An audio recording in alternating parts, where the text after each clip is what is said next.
Hi, everyone. My name is Paul. I use he pronouns in the Office of Transfer Student Success. And so we wanted to have Natalie in the Career and Professional Development Center here come and talk about um, online identity and LinkedIn. I know a lot of the students that I work with are very interested in that, and that many students are close to graduation and looking for careers or grad school.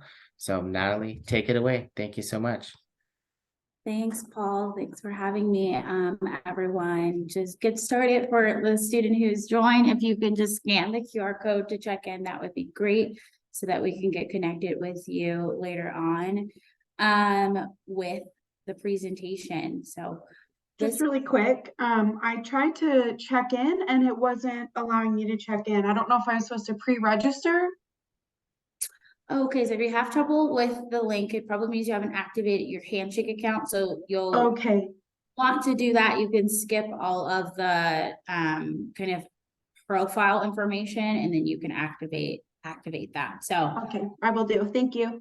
You're welcome. Great. I will get started because I also know Paul will send the name as well after. So I am Natalie Pinckney, and I'm our Assistant Director of Development of Programming and Development for the Career Center here at the University of Utah. And we'll be talking about personal image today and what that means and how it can impact your overall career journey. A little bit about the center, whether you're getting started or making progress or finishing up, we are here to help you every step of the way along with your career journey from our career studio, career coaching, resources, and events on campus. To get started, the first question that I would like to ask is where you're at on your personal image journey. This can be really a reflective question for you to kind of think.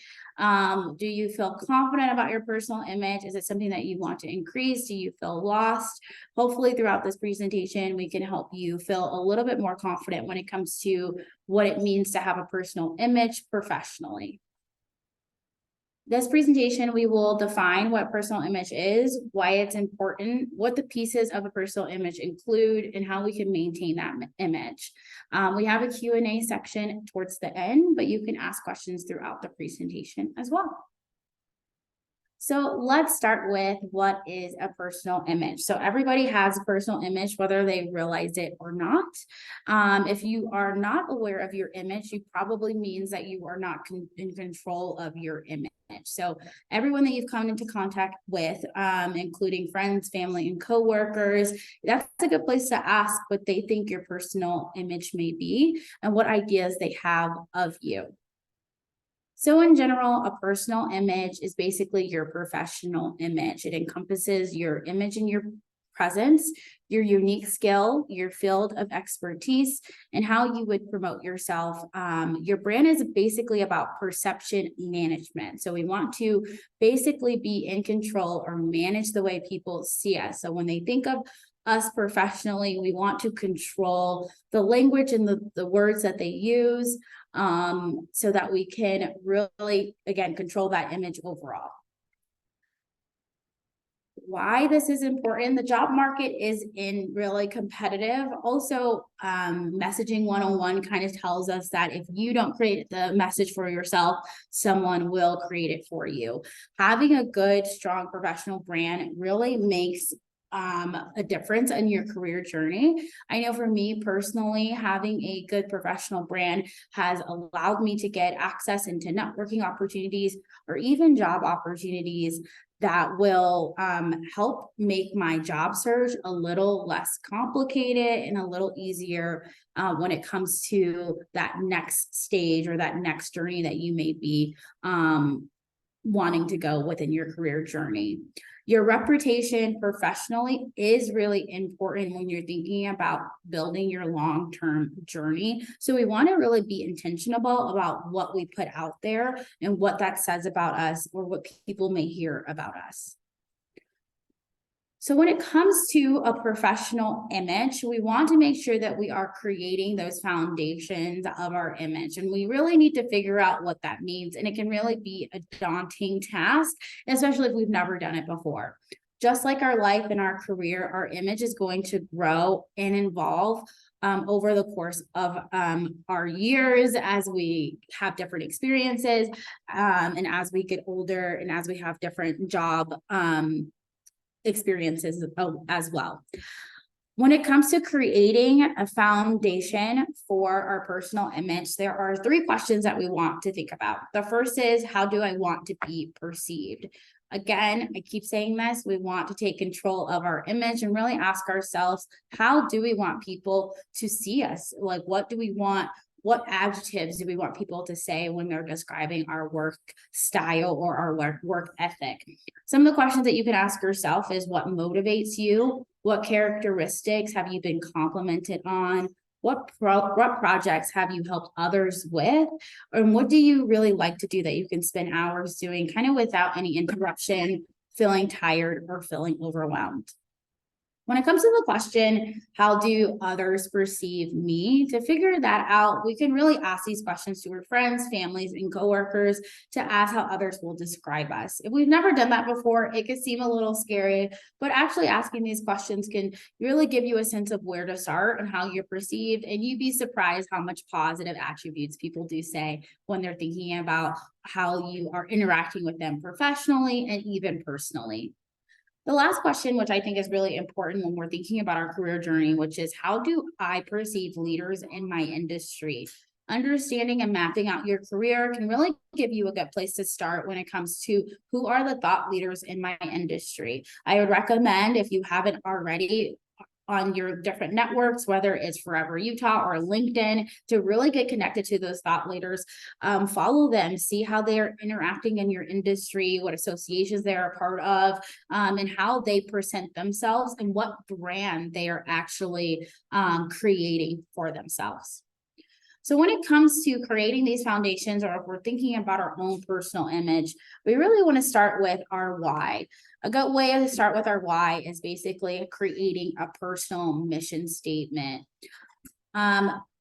Creating a personal mission statement, excuse me, is something that can help ground yourself in everything that you do. Again, it goes back to what you want your focus for your energy and your resources to be. This can also help you figure out of being a good match for a different industry or companies that you want to work with. It helps you really solidify the values and the beliefs that you may have, and kind of be that guiding light when you're thinking about your overall career journey. And you can really, again, kind of ground yourself and say, is this the pathway that I wanted to go? Is this the brand that I wanted to really put out there in the world?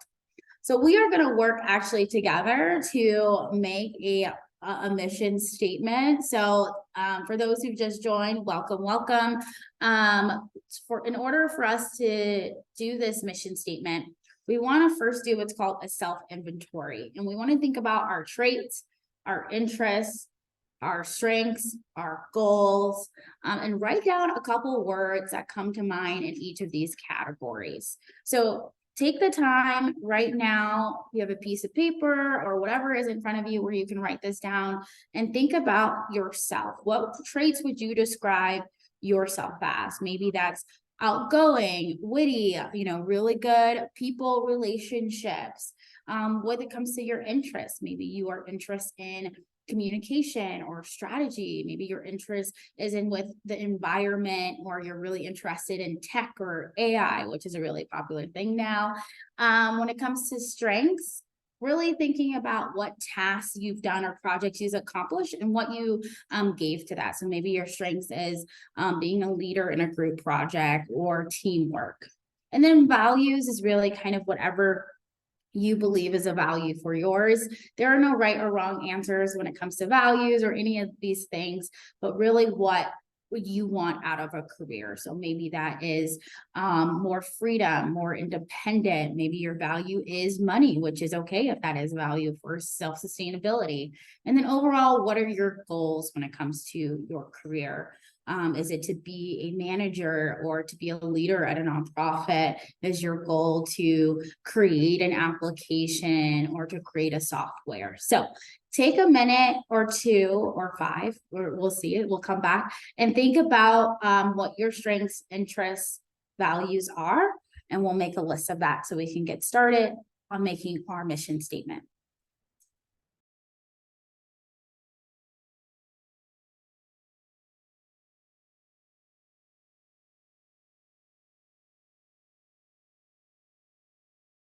And for those who just joined, we are creating what's called a mission statement. So I'm asking folks to brainstorm key verbs and words that basically resonate with how you would perceive yourself or what you would want your mission statement to be. And we're basically jotting down what you believe your traits, interests, strengths, values, and goals are. And we'll be doing that for a couple of minutes.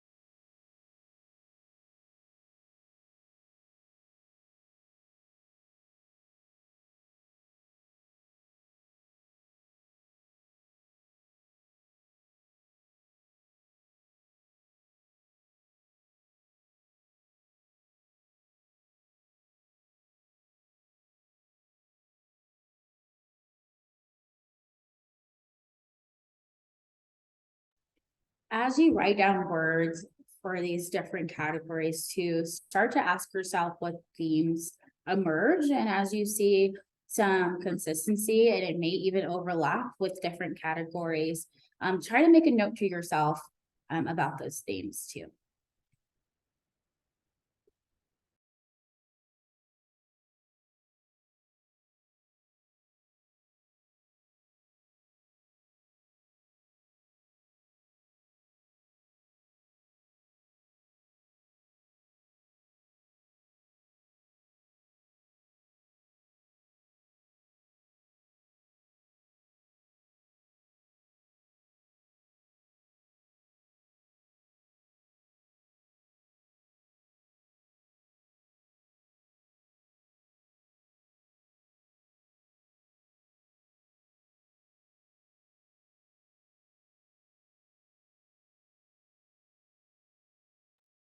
Okay, so if you're still writing, that it's okay. Feel free to take your time as you were coming up and brainstorming those keywords and phrases. Now, when we're thinking about putting those keywords and phrases into kind of a structured statement, we want to think about a couple of things to make it a best mission statement. First and foremost, you may not like the first mission statement you come up with, and that is okay. You can take time to draft, redraft until you land on something that clicks for you. A couple of things to keep in mind when creating a mission statement is that they usually start with to and then a verb. This is because you should be able to say, my mission is to, when talking to others. They're usually one sentence long, so it's easily to be rememberable or recalled. And we want it to be motivational or inspiring to others and something that we can achieve every day, right? So we may have a mission to solve climate change, but we know we can't achieve that maybe every day. So maybe we have a smaller goal to be more sustainable in our everyday life, right? So we know we can recycle every day or make more conscious decisions to that regard. Your mission statement is also a good way to start an elevator pitch and also a good statement to put in your LinkedIn headline that I'll talk about a little bit later when you're thinking about introducing yourself on actual platforms that talk about what your mission statement is. So here are some examples of a mission statement to give you some ideas on how you can draft your own.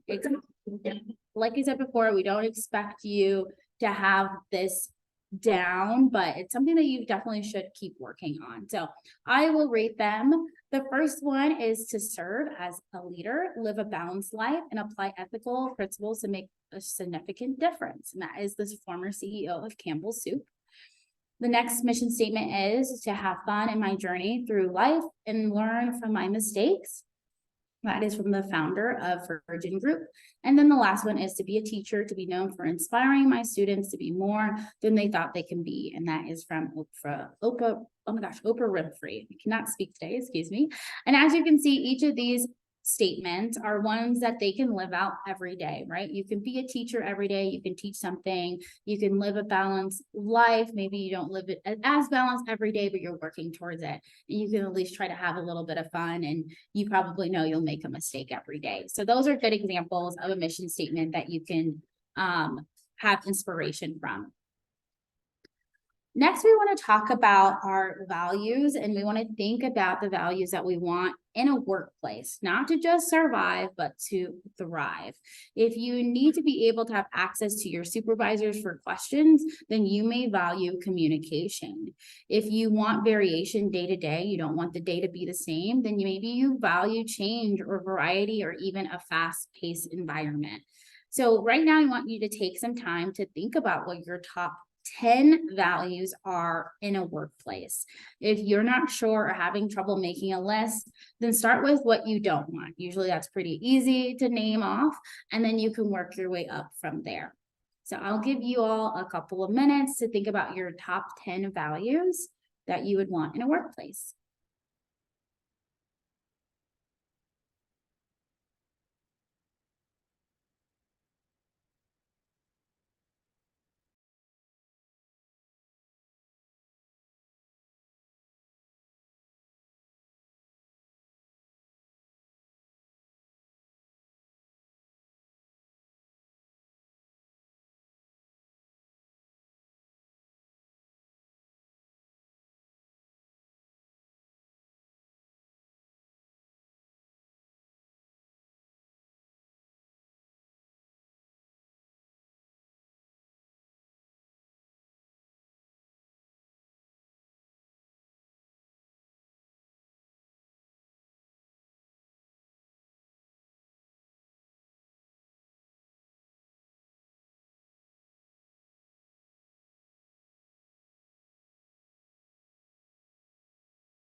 Okay, so if you have written 5 down, I am going to now have you cut that down to, sorry, if you've written 10 down, now I'm going to ask you to cut it down to 5 of your top values.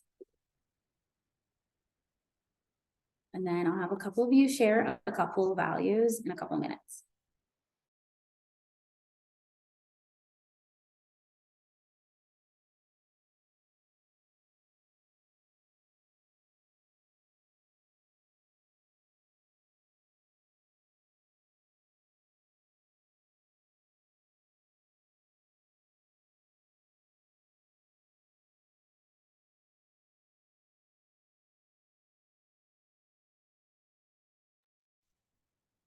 All right, now before we share what our top 5 values are, I'm cutting it from our top 10. I'm curious to know how it felt to cut down our values to 5. A couple of volunteers want to comment?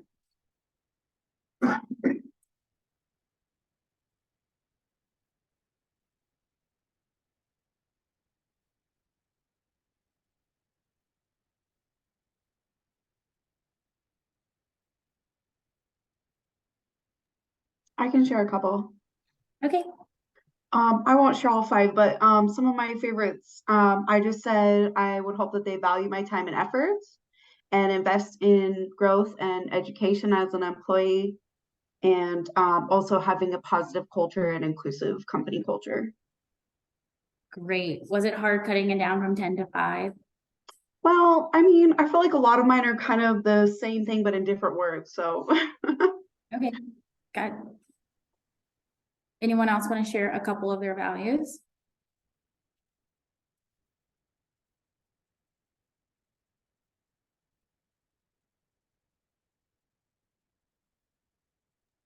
I put like trust and flexibility.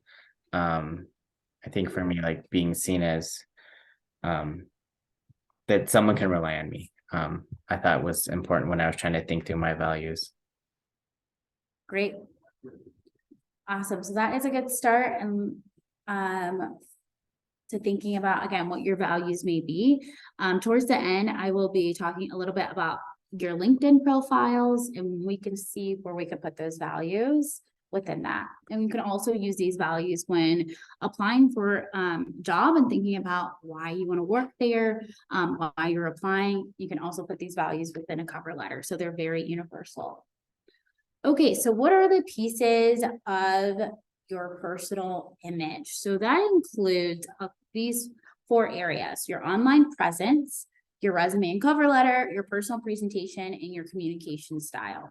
So did you know that 93% of employers will say they search for your social media profile during a interview process? So if you don't know what your online presence looks like, this may be a time for you to take a look at your online activity on both social media and to see if they match up to your brand. Now, we just said we know our top 5 values are, and we kind of know some of those keywords that we want to add to our mission statement. So let's look at our online presence to see if that really matches up. Your online presence is also could be about your online portfolio or also a personal website, depending on your industry, to communicate, what your brand is about, what services that you may want to offer employers, or how you're an asset to their team. In addition to that is your resume and cover letter. Sorry if there's some feedback here. That is also going to be about your image. I mean, your resume and your cover letter is the document that's going to tell employers what your strengths are, and what assets that you bring, and going to help you get that interview. So then you can, inside of the interview, talk about your why, your mission, and your values. Next is your personal presentation. So whether you like it or not, the way you look can communicate different information about your image. Now, understanding personal image has a lot of different things attached to it. I really want you to kind of think about your own personal preference to what you want your presentation to look like outside of any kind of worldly different aspects of biases or things of that sort. So when you think about how you dress from casual settings to formal wear or formal events, what you wear and how you present yourself can tell a lot to people that you're interacting with. Obviously, it's not the best thing. We always say don't judge a book by its cover, but sometimes that can happen, especially in networking situations. So it's just best to plan, what does my best day look like? And whenever someone tells me, okay, what my personal presentation or professionalism, do I need to put my hair this way? Do I need to wear makeup? Do I need to wear slacks? Do I need to wear a 3-piece suit? What your best day is the answer to that. So it's not about becoming someone you're not, but it's about elevating who you already are. And you never know, especially in networking events, that thought leader, that's the CEO of that career that you want to have, could be there. And you would hate it if you did come to that presentation or that networking event not dressing as your best self.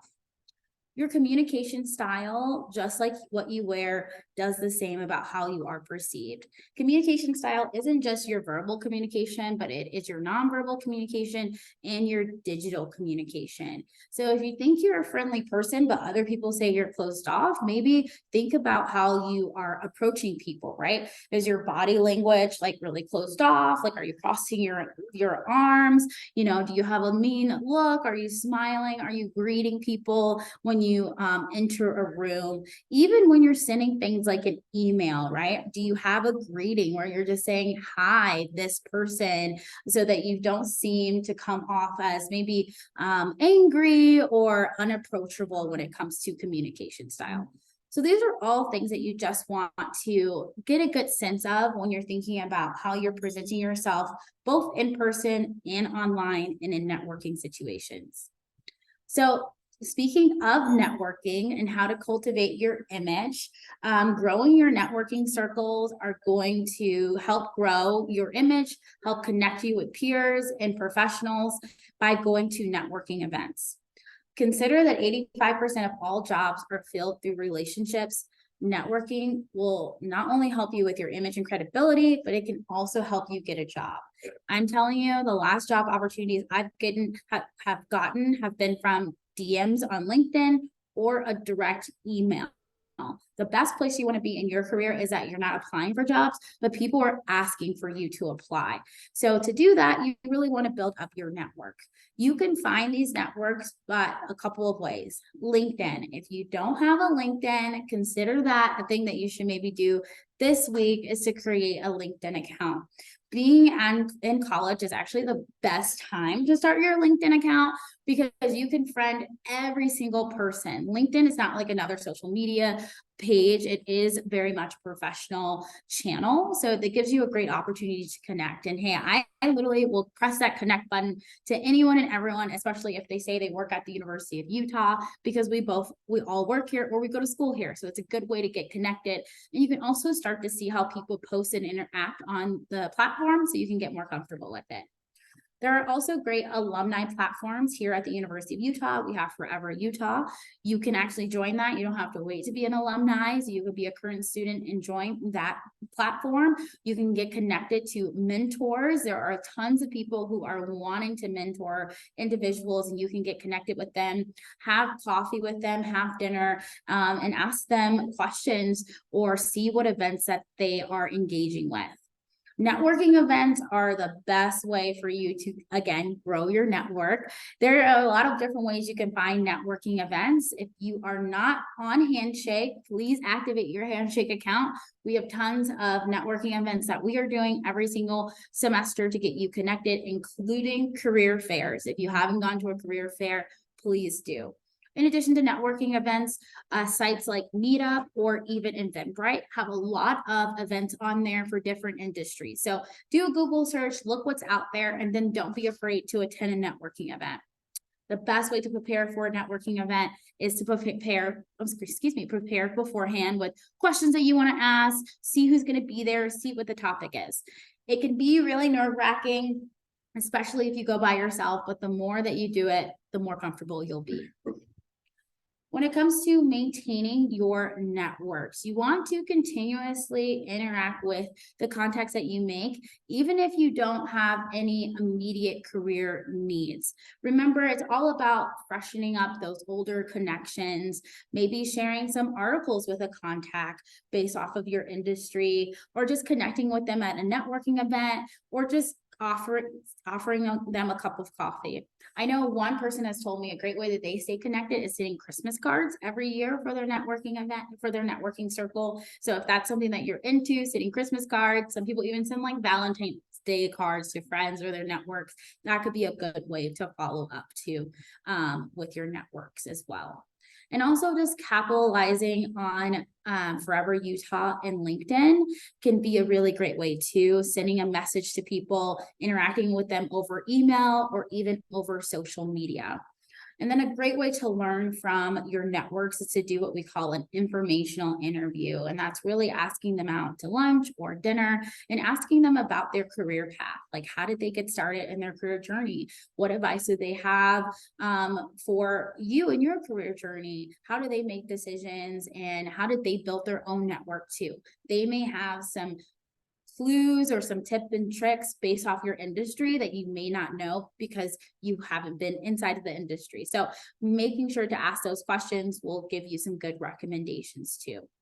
And then don't be afraid to network with your fellow peers as well. While getting connected to thought leaders in industry is good for your career, having strong peer connections too. So getting involved on campus, you're already involved through this society. So connecting with your peers to see what opportunities are out there and wanting to make sure that you can increase your professional networks. And then lastly, my last advice is to really get a mentor if you can, both a mentor and a sponsor. A sponsor is a newer term into the mentoring kind of industry. And a mentor is really good at giving you advice, really can talk to and understand strategy, while a sponsor is someone that really advocates you behind closed doors. And you can get into those circles of a mentorship and a sponsor by interacting with more people and getting to know them and building up relationships. Think about it again as a long-term strategy and not something to like stress yourself out like, oh, do I have to reach out to them all the time? You don't need to do that. You really want to have purpose when reaching out to your networks too, because we don't want to waste anyone's time as well. Okay, like I said, towards the end, I wanted to kind of talk about LinkedIn a little bit. So this is a example of a student's profile on LinkedIn that I wanted to highlight. A lot of folks, when they go on LinkedIn, will not actually fill out the about page or the header page, the headline page or the bio. That's one thing that I would really recommend that you do. A good way to do this is to really tell a story to help readers know how to get to know you. You don't have to have years of experience to tell them a story. You just want to connect with them and leave them wanting to get to know you a little bit more. My background is in a corporate recruiter, and a lot of times when recruiters are using LinkedIn to search, they're searching for keywords. So a lot of those keywords are really important for you to put within your bio or even in your about page so that you can be found really faster from recruiters or hiring managers that are looking to hire. The about page also can just give a good understanding of your passion and your desire to learn and grow. Now, if you wrote down your values or started to think about your mission statement, this is a great place to put it, would be right there on your LinkedIn profile, right next with a good picture and a good cover image as well. And really telling people who you are, what you're about, explaining your experiences, and then concluding with a way for them to contact you, maybe including your email or encouraging them to connect with you and send you a message via LinkedIn. If you are interested in having more in-depth conversations about LinkedIn, please schedule an appointment with a career coach and we can actually go over your LinkedIn profile and give you one-on-one advice. So lastly, I want to talk about how to maintain your image. There's a couple of ways that we want to maintain our image, and the first is to reflect on our goals of our image. As we've mentioned throughout the presentation, your image can grow and change. So sitting down to make sure that you have actually done goals and action steps to reflect that can be really a good strategy to make sure that you're on the right track for your career journey, or if you need to change the way that you're going. And asking others to perceive you. I've said this earlier, it can be very scary to ask people what they think of you, but it's really good information for you to know and also helps you give vocabulary. We also have in our office a lot of assessments. So if you were having a hard time figuring out your personality or your value, I would encourage you to do some of our assessments. You can even find a free assessment called Focus 2 on HANDSHAKE that can also help you with that as well. And then doing social media sweeps. There are a lot of good tools out there for you to see, are there keywords and phrases that are not recommended on your social media, and really thinking about, again, the brand that you're creating. So whether you're tweeting, doing reels, or TikTok, again, go back to your mission statement and say, hey, if this is aligned with it, then keep going where you're going. And then finally, we want to maintain our networks, right? We want to spend a lot of time making sure that we have valuable relationships with people and spending time cultivating those relationships as well. Some more final tips is to make sure you embrace the positive and negative. No one is perfect. And as we think about your personal image, it's okay to embrace both the good and the bad of a personal image. And then remember, your image is a carefully constructed story of you. And if you don't control it, someone else will. It can be really hard to come up with messaging, but if you want, again, please schedule an appointment with us and we can kind of talk through what you want your personal brand to be. Are there any questions when it comes to your personal image or LinkedIn? I can answer some quick questions about LinkedIn as well, or any other networking platforms.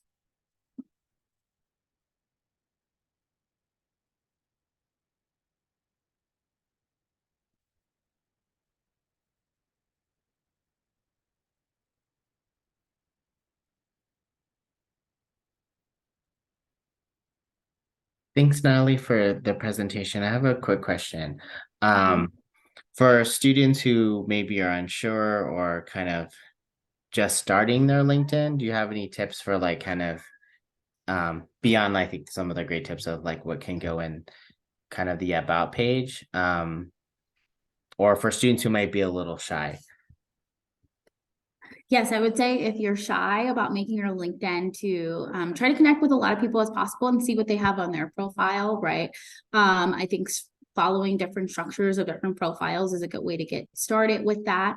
And then if you don't have a resume, then I would suggest you to actually, next slide, stop by our career studio and get your resume going with our amazing career development interns, because then what you put on your resume, you can just put on your LinkedIn under that experience section. LinkedIn also has sections where it comes to, you can put volunteer opportunities, you can follow different organizations too. So like if you really want to work for like Domo, you can follow that organization and start to connect with different people on LinkedIn too. Another advice I would say is just like other social media networks, try to go on LinkedIn as well. Maybe substitute it if you've been like, hey, I want to take a break from one social media account, maybe substitute that with LinkedIn. Unlike other social media accounts, it's helping with your career journey and your career development. And the more you're on the site, the more comfortable that you'll be.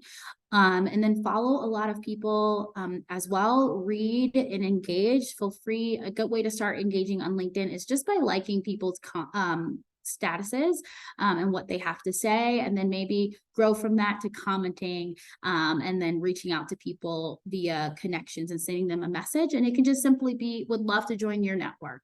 It can be really simple like that. Great question.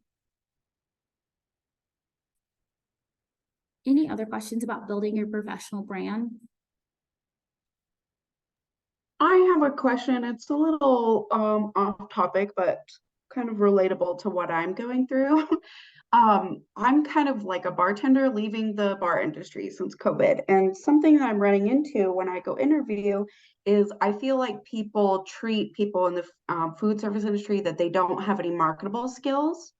And I'm trying to figure out a way to make myself look more appealing to some of these more professional jobs after being in food service for almost 14 years. Yes, that's a really great question. I would highly recommend, and I believe, I don't know if you've already activated your handshake, but I would recommend first and foremost to set up an appointment with a career coach, because there's a lot more things that we can go into detail about. Would love to take a look at your resume and seeing those accomplishment statements. Those are basically the bulletin points under the experiences to make sure that we're really elevating the transferable skills. And then there might be some wordsmithing that we may be able to do when it comes to listing your experiences as well, and looking at the jobs that we're applying to. One of the things that we want to make sure that we're doing is that we're really tailoring our resume and cover letter to kind of mirror the same vocabulary of the job description. That can really help you get an interview. And then from there, inside the interview, we can talk about how we're answering interview questions so that we're really demonstrating those transferable skills too. So I would do a schedule an interview with a career coach, and we can talk. They can talk more about that in detail, but overall, those would be the advice that I would give. Great. Thank you. Yeah.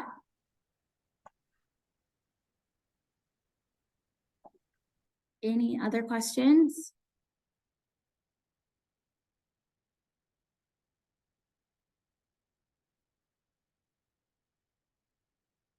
Great way. I know Paul will be sending me the list of the students who joined later so that we can get connected with you.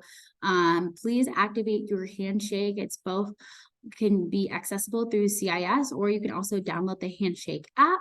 And you can log in and you can see our fairs this fall. We will have internship fairs, including for STEM and non-STEM majors.